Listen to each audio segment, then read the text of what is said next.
কি বলবেন হত্যা করা হয়েছিল ভাইজান? কি বলবেন আপনি বলুন।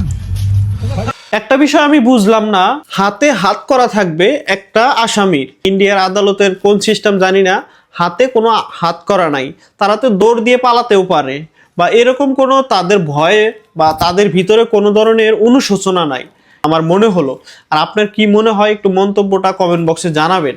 তো আপনারা কি ভাবেন যে ইন্ডিয়া বাংলাদেশের জন্মলগ্ন থেকে শত্রু, সেই শত্রুর একটা টেররিস্ট, বাংলাদেশে একটা টেররিস্ট পার হয়ে ওদের কান্ট্রিতে গেছে, ওরা কি সঠিক বিচার করবে? এটা আপনি কখনো ভাবতে পারেন?